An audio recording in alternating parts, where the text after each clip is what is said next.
this is exciting. Thanks for having us today again, and welcome everyone. We were going to talk a lot about working from home or working virtually, and this is a topic that I know Priscilla was really interested in, and a lot of the team was also interested in. And so we signed up, or I signed up for that. And actually, I signed up Megan for that because I think she is probably the epitome of, the work from home employee. Her background, she started with the Alchemedia project just shortly after the Alchemedia project was born, which was now, I think, almost 12 years ago. And she probably joined the first or second year as a freelancer just out of school. And then we had an opening for a writer, and I think she interviewed 4 times or something like that. But anyway, we hired her, and we were so proud, and she was doing such a great job. And then after a year or two, she said, "I'm going to move to California."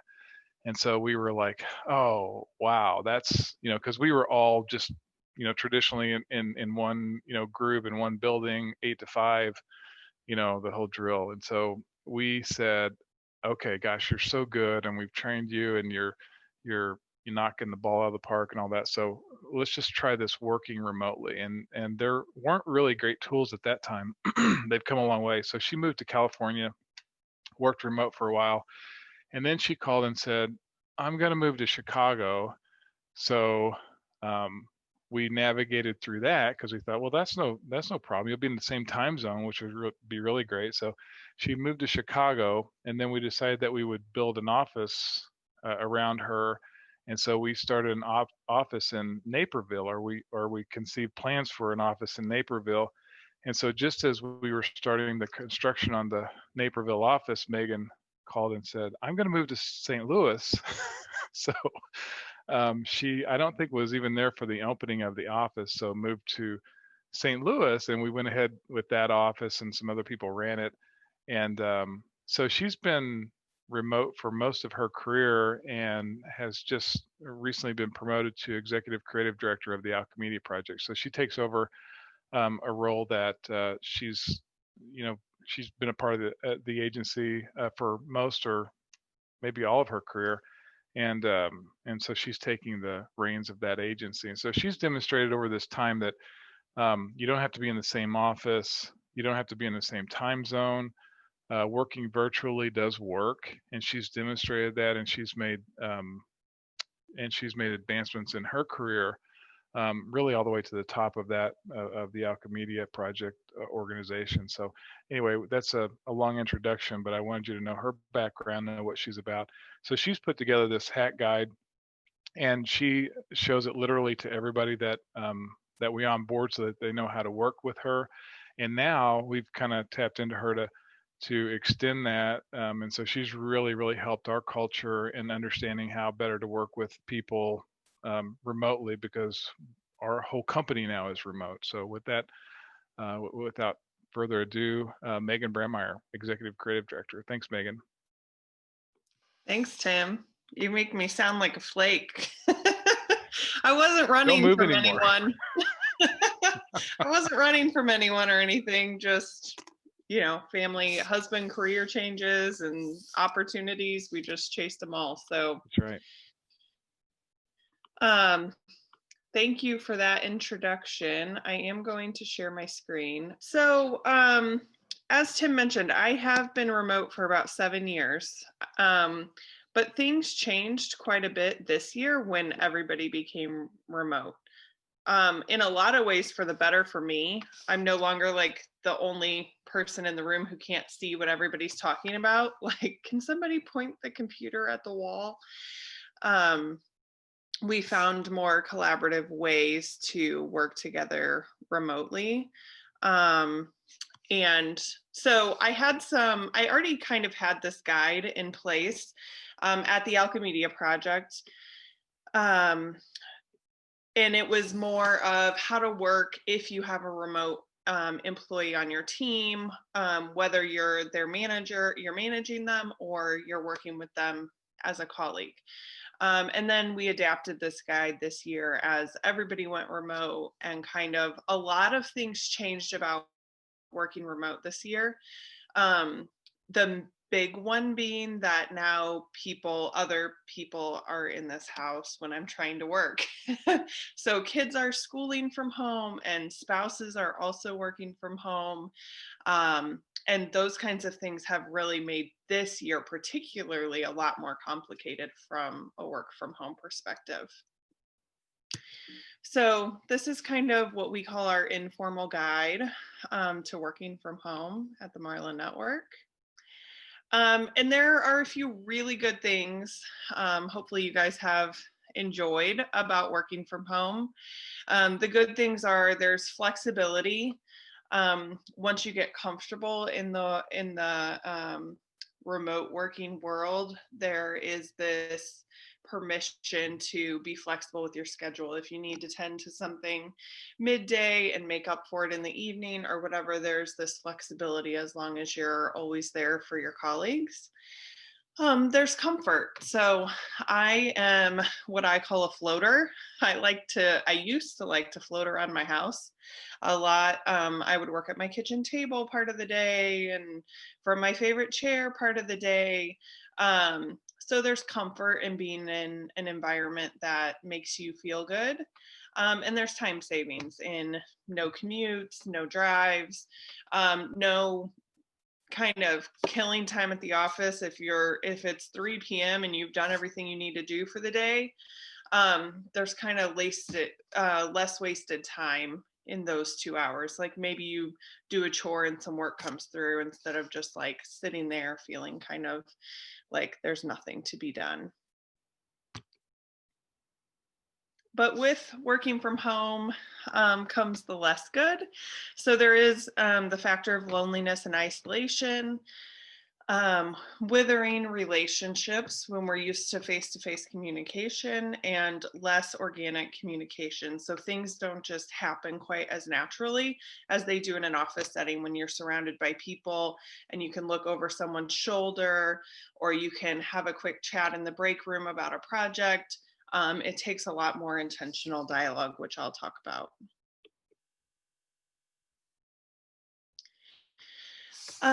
Some of the biggest challenges working from home, we surveyed a lot of our employees to kind of come up with this list about, the challenges that the team was facing. And so a lot of it is staying connected and feeling like you're part of something. So culture is a big challenge. Missing those spontaneous pop-up hallway meetings and conversations. Those meetings, what was so good about them was there was permission to talk about non-work things. And sometimes when you're virtual and you get together for a meeting about a project, you don't want to be the person that takes that meeting off course. So there's a little bit less getting to know each other and like that personal connection that you build with your coworkers. Staying motivated, sometimes it can be hard to stay on track. Tracking people down can be a challenge. I'll talk about how to kind of avoid that being a challenge, because you have to have trust that your coworkers are there and they're available and that people are going to be responsive. Another thing that can be hard is identifying the start and stop to your workday. So finding work-life balance, knowing when to shut it down. I have kids who are still daycare age, so it's kind of a nice, like, I drop them off and I start my workday and I still have to go pick them up.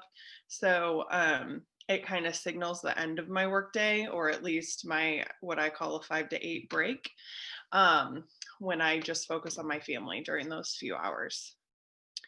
Definitely missing culture and fun, and knowing what should be a meeting versus what should be a chat. I think we're all meetinged out, maybe. Some of the biggest perks working from home: managing your own flexible schedule. You have time and even cost savings, saving gas. You have more time with your family. It can be a lot more productive once you get comfortable working from home. There's fewer distractions and interruptions that happen throughout the workday that allow you to really focus on your on your work. That's if texts and instant messages and emails, don't become those distractions and interruptions, and you find the times to respond to those that don't kind of interfere with your project workflows. And then your office is wherever you're most comfortable. So if you want to sit outside, you can. Like I said, just be in the kitchen or your favorite chair. There's many ways to find comfort in working from home. So kind of troubleshooting on some of those ways to stay connected. We really promote what we call a cameras on culture. So that makes everything feel more face to face. And we expect that from each other. Now, it's not always like 4 p.m. meeting and you're tired of being on screen for the day. Like, we understand that there are exceptions, but particularly with our clients, our team always has our cameras on. It's just a way to build connection with people that may feel small, but makes a really big difference in the energy in the meeting and how focused everyone is in the room. Over communicate. So this is kind of a hard one, but when working from home, it's really hard to stay connected if you're not over communicating, to trust that this person's working on that project. If they never responded and said, I saw this email and I'm working on it, you can't glance over and see it on their screen and know that they're on it. So just always acknowledging communications and responding quickly, even if it's not a thought out response, but I've received this and I am focused on it, is a really important way to make sure that your work streams are effective when you're working apart.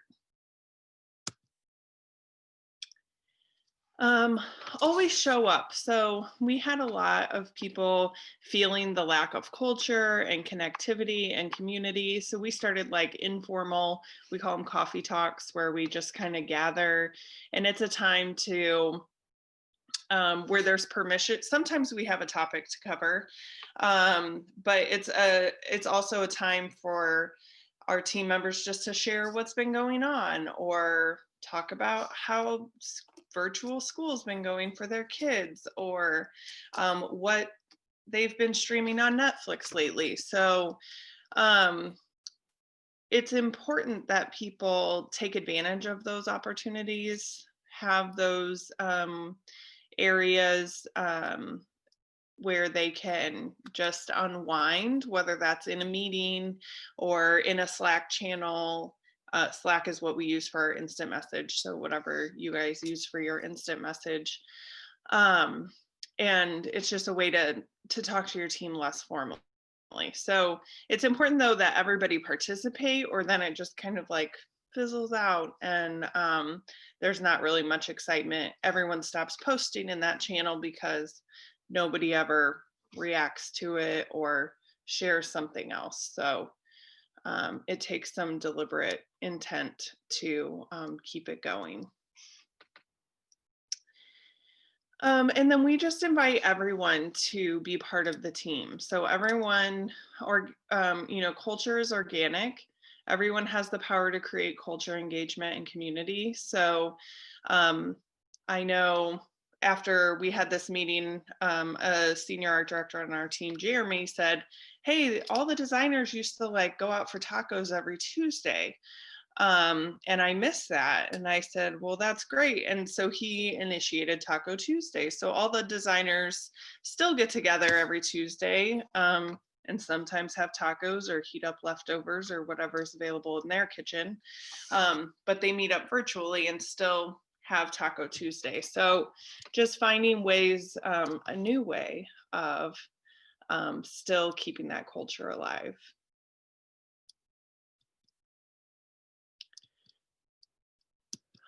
Ensuring success. So the number one thing I tell people who are new to working from home is to put their guilt away. And because I think that's one of the hardest things to do when you switch from the office environment to working from home, knowing you have to be a lot more confident in your own ability. So you know that you're working hard. When you do have downtime, it's completely apparent when you're working from home. In the office, there was downtime, getting coffee, off the cuff chat here and off the cuff chat there. It happened. It just was never apparent because you were still standing and talking and doing something. But when you're working from home and you're sitting at your screen and you're like, what's my next project? And it's like the briefing's in 3 hours. It's just so apparent when you do have those moments of downtime. So we always tell everyone, wrap up your administrative duties, let somebody know that you have capacity if you're looking for work, but don't let that make you feel guilty in any way that you've run out of work to do. So it's totally natural and it happens to everyone. Be intentional with your communication. So especially with a little bit younger associates, promoting even phone calls. So I know that they like to instant message or shoot text back and forth, but sometimes you just have to pick up the phone and have a real conversation. My dad was telling me the other day, which I thought was interesting. He's like, I have a 2 text rule. If we have to each go back and forth more than 2 times, I just pick up the phone and call that person, which I thought was insightful and probably a good rule, to make sure you're still just having those live conversations that can often be much more productive. But it's just not being afraid to spark that dialogue.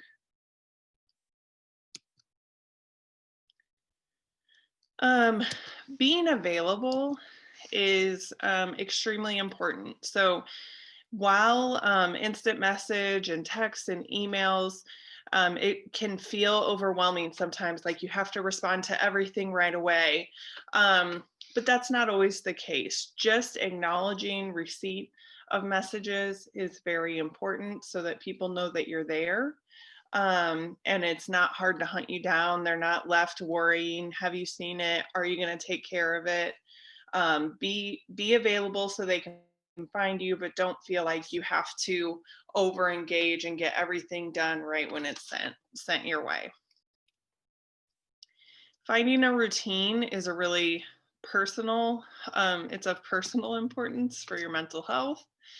And I found that people's routines really vary. There are people who are rolling out of bed at 7:55 and hop on the computer and get their workday started, which is equally fine as, somebody who has a very long, lengthy morning routine. I get up and go to the gym and I come home and I make coffee and I feed my kids breakfast and I get them to school and then start work, when I'm already 4 hours into my day. So it doesn't matter as long as it works for you. Just find those things that cue the start and stop of your workday so that feels like a routine, and you feel like, I've done, like you focused on work for the amount of time that you needed to for that day. And take care of your body. So when this first happened, I warned everybody. Tim was in a folding chair in his basement, and I said, don't do that. You need a chair, like stat. So definitely make sure you're sitting in a chair that's good for your back. Get up and move around.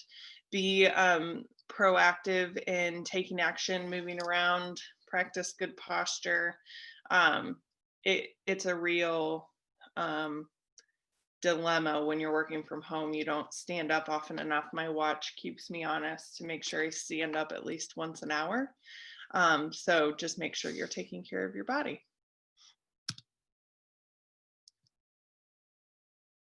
I think some core things that we give everyone permission to expect from others. We want everyone to feel like they can expect their coworkers who are working remotely to be accessible. So if you haven't got a quick response from somebody on an urgent matter, it's okay to call them and text them and email them. Accessibility is an expectation when everyone's working remote. Inclusion, this one can be hard. So sometimes organic conversations kind of pop up. This was a lot harder when most of the team was in the office and I was the only remote person. It's gotten a little bit better, I think, now that everyone is working remotely. But when organic conversations happen between a couple of people around a project, that might have implications for everyone who's working on that project, it's important to pick up the phone and dial in those team members. So make sure, or at least at the very least, like that hallway conversation is recapped in an email or something, so that everyone remains on the same page. And then honesty. So just permission to be honest with each other if something about working with somebody is hard. So I always, ask the team, is there something that's challenging about working with me because I'm remote? Or, different teams, we've done different routing processes based on the team's preferences, just so that I'm not the hang up in the project just because I'm the remote employee. So we've just given everyone permission to say, hey, you don't respond to my emails between 8 and 9, and it's like, oh well, I'm taking my kids to school that during that time. Then they can find a solution, whether they respond earlier in the day or they take care of that business the night before. You just have to be really honest about what's challenging about working remotely with one another so that we can find solutions instead of just bask in problems. Some meeting etiquette guidelines. Some of these are more obvious than others. Sometimes we follow, not always, but we call it baseball time because Tim Bade has a baseball metaphor for everything. But you start the game at the top of the hour and you don't throw out the first pitch until 5 to 7 minutes later. So it just gives everyone a little bit of a buffer in case they're running over from a previous meeting, or they need to get a drink of water between meetings, or just, to shoot the shit between before they dive into the business of the meeting. So it's really just allows space for some office banter in internal meetings, and gives everyone just a little bit of permission to take care of themselves between meetings. Mute yourself when you're not talking. That is, and always be prepared to unmute. I think we all know, we've all done that a million times this year. You're muted. Oh no. Okay. And then Teams, if you've used Teams, they changed everything this week. So I was taking forever to unmute myself all week, and it's been horrible. We say full screen equals full focus. It is so tempting to multitask when you're in virtual meetings.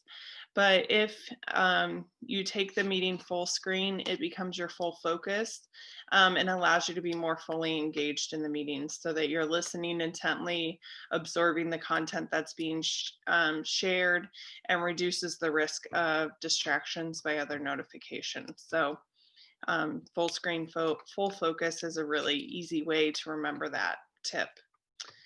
And then silence other notifications, just knowing where your do not disturb settings are, using them, when you're going to be screen sharing, when you're in another meeting, so that people aren't hearing your dings and Slacks and emails going off while you're presenting content, etc.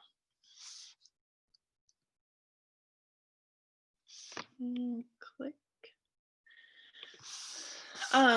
For managing a team, for those in the room who are managers, so there's a few important tips for managers. Formal communication, number one, schedule those regular one-to-one touch bases, and don't view them as negotiable. I try really hard to never push those one-to-one meetings out, and I view that time as sacred. If somebody says, hey, could you move your 9 to 10 on Tuesday for a client meeting, I try not to move those meetings. So because you're not connecting on the daily with your team, so it's really important that whatever that cadence is for those meetings, that you're really prioritizing formal work-related communication with team members. But then also fun communication. So make sure to find time for virtual happy hours or team meetings, or you call everyone together to celebrate a big win, or somebody had a baby or bought a house. So find ways to also bring people together for non-work related communication that makes it fun and rebuilds that culture.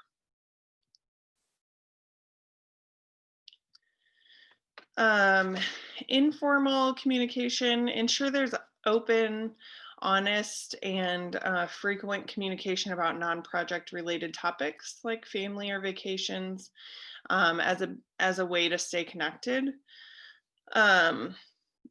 Usually my one-to-ones are a mix of formal communication and informal. There's a little bit of an agenda, and then there's time and space just to say, hey, how are you doing? How, is there anything you need help with? Is there anything exciting going on in your life? So it's usually kind of a good mix. And then being available and present. So minimize multitasking when you're on calls. Give your team your visible focus. I think people can tell when you're multitasking, particularly on a video chat, and allow the team to, take ownership and rise to new occasions. So don't be so far gone, or, always be there in a supportive role for your team.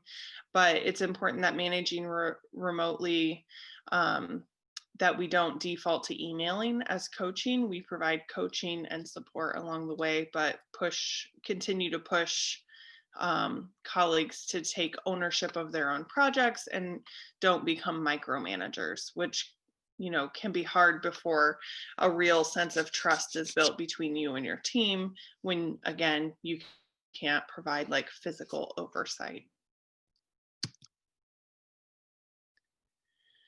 And then number 5, inform. You really can't under communicate when everyone's working remotely. So share client meeting updates, leadership meeting updates, the state of the business early and often. When people don't feel in the know, they'll make up their own version of what's going on. So stay ahead of communication, whether that's mass email or a small call with a set of managers to distribute information. Not everything can be a mass email, as we know, but there are different ways to make sure that everyone stays informed. And I think that's all I had, but I'm happy to answer any questions. Awesome. Thanks so much for sharing that, Megan. I think that was, at least, here at Little Bird, our team is about half and half. We have people who are in office, and we just kind of started having some remote employees. Would have been like a year and a half ago, and then it's only grown since then. So we have, about 6 remote employees now. And yeah, it can be a struggle, especially when your whole team is not remote. So thank you so much for sharing that. That is really fantastic. I have a question to kind of kick us off. I know you mentioned Slack, but are there any other like softwares or programs or tools that you guys have found really beneficial? Like for us, Slack has been really great for kind of that informal communication, but are there any other tools that you guys use? We are defining kind of our toolbox, re-looking at it. I should have set up, we will go back to an office hoteling structure, but currently my network is still out of offices. Everyone's still remote due to COVID. But even when we return to offices, there is going to be a lot more remote employees, we imagine, in the future. So, but to answer your question, I think we're going to be using Teams for a lot more. That's our video chat platform as well. It, as you know, it has instant message capabilities. We're just ramping up how to train the teams to use those. So I think we're trying to streamline and use fewer tools to do more, also for project management. So there actually was a slide in this deck that outlined, here are the tools that we use when we're working. But I didn't think that would apply to this whole group. But it really is important to define that toolbox and help everyone know how to access it, what each tool is used for, and provide really clear parameters around that. That's awesome. Great. Thank you for that. I have another one. If you guys have questions too, feel free to unmute yourself and ask, or you can throw it in the chat and we'll just kind of queue it up. But in terms of onboarding new remote employees, or even employees that will be remote for this short period of time before coming back in office, is there anything that you guys do to really start creating some of those personal connections? Because obviously when you're in office, it's very easy to meet your coworkers, have conversations in passing. But I feel like when you onboard remote employees, you have to be very intentional about almost pushing people to have some of those conversations. So is there any structures that you put in place for that, or anything that you encourage? Yeah, it is kind of forced round robin. I mean, it's, as the manager, I would set up one-on-ones with, whoever my new employee is, with an account team member and a production manager, and kind of all those different pieces of our agency, so they could see holistically what we do, and also have kind of a point of reference for some people that they might be engaging with. So it is very intentional. It feels kind of forced until everybody, gets more comfortable doing it, I think. Yeah. Tim might have something to build there, but No, we haven't done very much of that because it's kind of been a down year for us, but we're all nervous about how that's going to go, I think. Right. Yeah, for sure. Awesome. Because when you can't stand around the water cooler and talk, you don't have as much invested in the relationships. It doesn't seem, virtually anyway. So we're a little nervous about that. We're trying to get our act together around guidebooks and, this sort of culture that doesn't require being in the same room. It's a challenge. I was thinking the same thing, teaching at Pitt State, thinking about new hires. So we have designers and they're going out into these places. And yes, in March, we were all forced to do things online. And I'm telling you, it was miserable for all of us. And the students, some of them took charge, and the others, the expectation, but I learned a lot too, teaching. Yeah. And trust me, I love watching slides and presentations like you put on, Megan, because I still prepare my classes if I'm going to have to just be kicked out again and teach from home and do things like that. So I love hearing things repeated over and over again, and new things too. But again, yeah, I think our concern for new students or new graduates is, I don't know what to tell them to expect. Is there a guidebook to etiquette? You know what I mean? Because yes, we were face to face, then we're forced online, but now we're back face to face, and I don't know, it makes me kind of nervous for them. I want to be able to help them. Yeah, I suspect a lot more companies will adopt flexible work from home structures. So I think they should be prepared how to work virtually with others. I think it will take from like a starting out perspective, I think it would be intimidating because you have to reach out to people and be really proactive. You can't just kind of sit and wait for someone to tell you what to do. But I think it will also fall on the managers to be it'll be really important for managers to be extremely engaged, over communicate, find projects for junior associates and fun ways to get them connected, with multiple team members. Right. Some kind of icebreakers, I guess, lots of them. So the comfort's there because, you're just graduated, you're completely intimidated by these people creating awesome things, so, and half the fun of it is being able to see what other people are doing. And as it progresses, and they're going to miss out on a lot of that when they're not in a place. So I'm hoping a lot of agencies go back to working in groups and buildings. I know for us, we whenever we have a new remote employee starting, again, it's kind of forced. We do a big group meeting. We usually start them on Mondays, and that's when we have our production meeting. So we do brief intros, but we also encourage, or we on the back end as managers, we set up 15-minute meetings, and if they last 15 minutes, great. If they last 5 minutes, fine, between the new hire and other team members.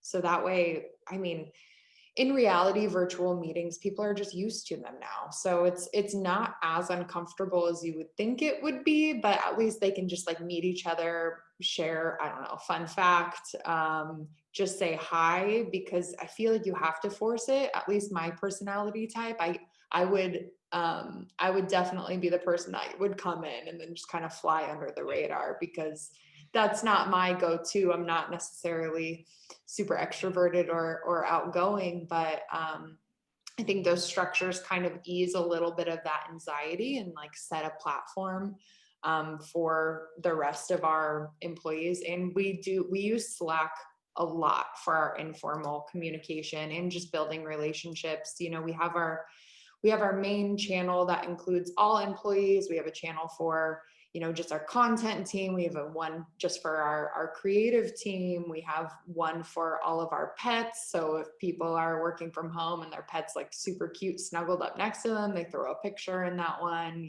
Right now we have a Christmas channel. So we try to keep it light and fun, and just the same way if we were all sitting out in the pit, someone could just randomly kind of blurt out something and it would start a conversation. We try to use Slack in a really same way. And then we keep all of our professional communication to email, and then our project management system, which is Trello. I think also something to remember is that just these incomers are, it's weirder, I think, for us who have experienced life in the office for 10 years or more to adapt to working remotely, but they're technologically savvy.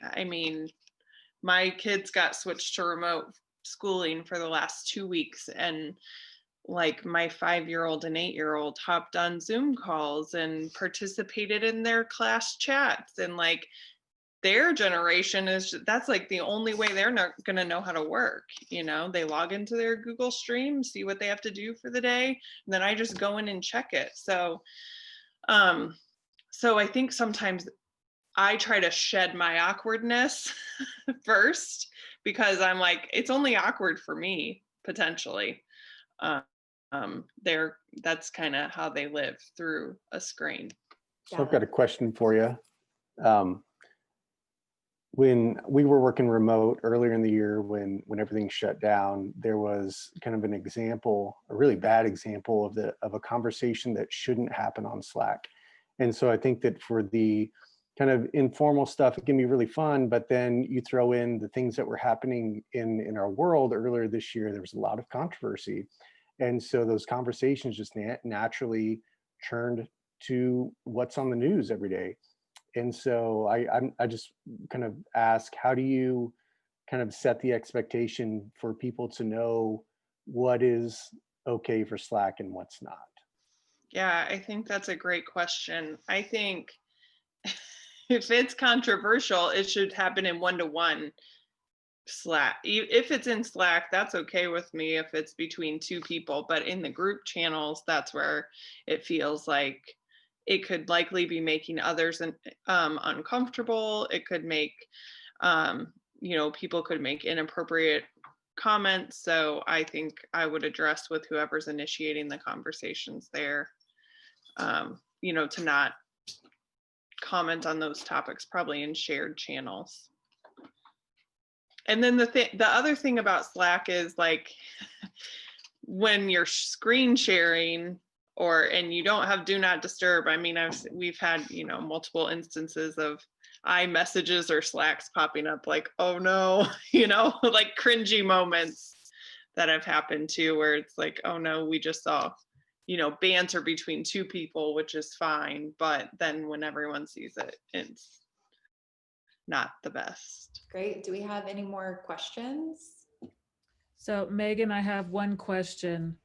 What's your go-to when you get up to move around? Like, what's the main thing you do? Get a drink, change the laundry? What do you do? I get up and go to Orange Theory at 5 a.m. So only on the days where my 2-year-old allows me at least 6 hours of sleep. That's my window. If I didn't get 6, I cancel. I don't show up. Then I let myself sleep till 6 a.m. and I just start chugging coffee. That's my go-to. I have a question for you, Megan. I've heard other agencies, I'm not sure where I heard this now, but that their 1-hour meetings would be would end at the 50-minute mark, and their half-hour meetings would end at like the 20-minute mark or the 23-minute mark, allowing people to grab a cup of coffee, go to the bathroom or whatever. Because I know that our company right now has back-to-back meetings, and so you're either going to be rude and leave the meeting early so that you can go to the bathroom, or you're going to be 5 minutes late to the next meeting because you have to do, what you have to do. Any thoughts on the new etiquette and how companies should, or should we make rules for that, or just let it play? Yeah, we kind of informally started the baseball time, but Right. It hasn't been widely adopted across the whole network, maybe just at Alchemedia. I think there has to be, meetings can't be set in the same blocks of time. There has to be 5 minutes at the end or at the beginning of the meeting. That has to be personal time for people just to regroup, to get there. The way that, I don't know if this is true for everyone on the phone, but it does feel like there's a lot more frequent meetings now that we're virtual, just because it has to happen more formally instead of in the informal, sidebars or everyone hop in a room real quick kind of stuff. So I think we need to formalize the permission, give everyone the permission to, whether it's at the top of the meeting, you start 5 minutes late, or you end every meeting 5 minutes early. Everyone needs that time. I know one thing that IT brought up when everybody first started going remote and doing Zoom calls all day long is that there was a bandwidth issue at the top of the hours. And so they were asking us to wait until 15 after to start a meeting, just so everybody wasn't trying to join at 9 a.m. because everybody in the entire country and even across the world was doing that. And so I don't know, I haven't heard anybody talking about that recently, so I don't know if it's a less of an issue now, or if maybe they've just improved some things and it's just better. I don't know. Yeah, that's really interesting. I do have another question. Is that Chuck Clore, or is that Chuck Norris in the illustration? Wait, where? In the deck? In the deck? There, he's real. It's it. No, on the conference. It I'm is young him. on that particular illustration. Good I to didn't see you, want you Chuck. to know how old I was. So. How you doing, man? Good to see you. I hope you're doing well. Hope you're staying safe. Doing well. Doing a Yeah. little bit of writing instead of designing. I'm enjoying that. What about cartoons? Is still doing that stuff too? Sure. Haven't done a lot of editorial cartoons recently just because I didn't want to stir up the mess that's out there. Oh yeah, there you go. Well, easy subject matter, right? Yeah. Well, good to see your face, man. Been Good a to while. see you. Good to see you. I used to see you at the coffee shops, but we don't do that anymore. So Yeah, I think we've been banned from there. I'm not sure why. Good to see you, and thank you for letting me eavesdrop on what's going on today. Pleasure. Thanks for having us. All right. Well, that was fantastic. Thank you so much, Megan and Tim. And I think that, everyone found this super valuable, and I'm excited to get it up on the website too, because I think the recording will just serve our network, our community really well. So appreciate you guys. This will be our last webinar for 2020, but we're hoping to kick off some new ones in the new year. So stay tuned. We'll make sure we get the word out about those. And don't forget to check out the website for information about the Addy Awards. Great. Awesome. Thanks, guys. Bye. Hey, Chris, nice to see you too, man. In person. See you all. Bye. Thank you.